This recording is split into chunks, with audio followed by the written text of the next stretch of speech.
अगर आपने अभी तक हमारा चैनल सब्सक्राइब नहीं किया तो अभी सब्सक्राइब करें और बेल आइकॉन को क्लिक करके हमारी लेटेस्ट वीडियोस के बारे में अपडेट जानें। आजकल कुछ लोग मुझ पे फोन से पूछ रहे हैं, लोग यूं भी सवाल कर रहे हैं कि भाई हुजूर अलैहिस्सलाम रबीउल अव्वल की 12 तारीख को पैदा हुए और 12 तारीख को ही विसाल किया, एक ही दिन पैदा भी हुए उसी दिन, यानी विसाल की तारीख भी वही है, पैदा हुए रबीउल अव्वल की 12 तारीख को और ऐन 63 साल के बाद 63 साल की उम्र में 12 रबीउल अव्वल को वफात भी हो गई, विसाल भी हो गया, रहलत फरमाई, पर्दा फरमाया।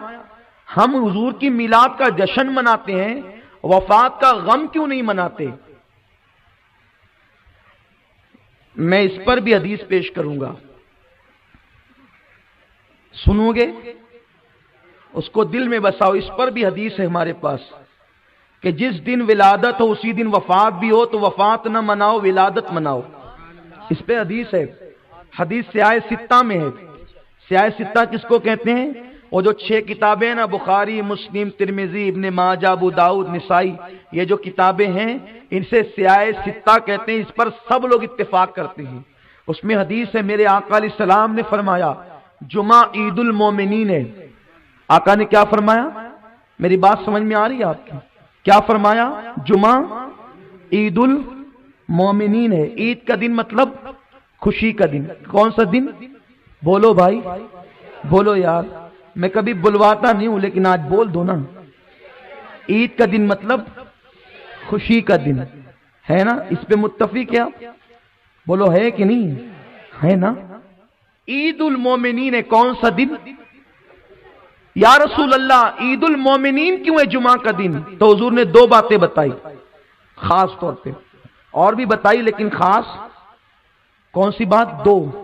जुमा ईदुल मोमिनीन इसलिए है कि इस दिन आदम अलैहिस्सलाम पैदा हुए और इसी दिन इनकी वफात हुई। इस दिन आदम पैदा भी हुए और इसी दिन वफात भी हुई। या रसूल अल्लाह, फिर हम ईद क्यों मनाएं?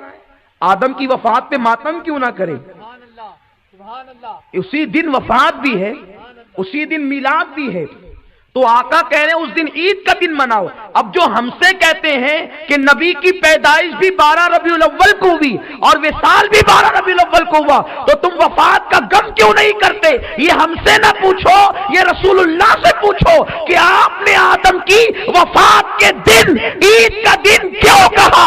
क्योंकि नबी लोगों को रुलाने नहीं आए थे, रोते हुए को हंसाने के लिए आए थे। सुभान अल्लाह, सुभान अल्लाह। तो जब एक ही दिन में 2 बातें हो जाए, खुशी भी और गमी भी, तो उस दिन खुशी मनाना चाहिए। ये रसूलुल्लाह की तालीम है, हुजूर की हदीस है। और याद रखो, अगर कोई ये कहता है कि जिस दिन फातिमा रो रही थी, फातिमा ने ये कहा था कि अगर ये गम किसी पहाड़ पर भी आता तो पहाड़ रेजा रेजा हो जाता, उस दिन तो हजरत आयशा का सुहाग उजड़ गया था। वाह वाह, आप पे कुर्बान जाए। फातिमा का गम आपको करबला के दिन याद नहीं आता, मिलाद मुस्तफा के दिन आपको याद आ रहा है। शहजादे लुटे उस दिन आप इसकी बात नहीं करते। सुनो, मुझसे सुनो, मैं आपको बताता हूं, उस बारगाह का गुलाम हूं, पूरे चैलेंज से कहता हूं, नबी की मौत पर फातिमा ने नहीं रोया, ये मेरा दावा है, नहीं रोया। सैयदा आयशा ने नबी की मौत पर नहीं रोया, अबू बकर सिद्दीक ने नबी की मौत पर नहीं रोया। फिर रोया किस पर? वो सब जानते थे नबी जिंदा है, फिर रोते क्यों थे? नबी के बिछड़ जाने से रोते थे, नबी की मौत पर नहीं रोते थे। वो जानते थे अंबिया को भी अजल आनी है, मगर ऐसी के फकत आनी है। फिर वही मौत के बाद उनकी हयात मिस्ल साबिक वही जिस्मानी है। अबू दाऊद की हदीस है, इन्नल्लाह ताला हर्रमा अलल अर्द अन ताकुला सादल अंबिया फनबियुल्लाह हय्युन। आका फरमाते फनबियुल्लाह हय्युन, नबी जिंदा है। कौन कह रहा? हुजूर कह रहे हैं। फातिमा तुम क्यों रो रही हो? कहा बाबा से बिछड़ने का गम है, बाबा की मौत का गम नहीं। अबू बकर सिद्दीक तुम क्यों रो रहे हो? बिछड़ने का गम है, मौत का गम नहीं है, वो तो जिंदा है। फिर अब हम क्यों गम मनाएं? अरे जो मिले थे वो बिछड़ने पे रो रहे थे, हम तो मिले ही नहीं तो बिछड़ने पे रोएंगे कैसे, गम कैसे मनाएंगे। आप गम की बात करते हैं, हदीस रसूल हमारे पास है, इसलिए याद रखो उस दिन खुशी मनाओ। वो खुशी का दिन है, शीरनी तकसीम करो, शरबत तकसीम करो, अपने घरों पे लाइटिंग करो। अगर तुम अपने घरों को जगमगाओगे, अल्लाह तुम्हारे दिलों को जगमगा देगा। अपने घरों पर नबी वाला परचम लहराओ, रसूल का झंडा लहराओ। यहाँ नबी का झंडा लहराओगे, वहां कयामत के दिन नबी के झंडे के नीचे जमा होने की सआदत मिलेगी। हश्र तक लहराएंगे, हश्र तक लहराएंगे हम झंडे मुस्तफा, हश्र तक लहराएंगे हम झंडे मुस्तफा।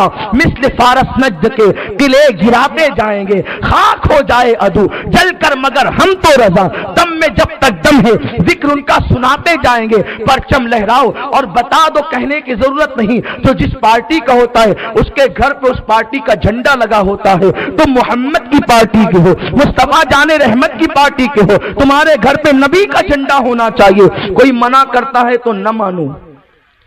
अरे जब इतनी हदीस कोई सुन ले तो बेवकूफ ही होगा जो न माने। हदीस सुनी आपने, इतने सबूत सुने,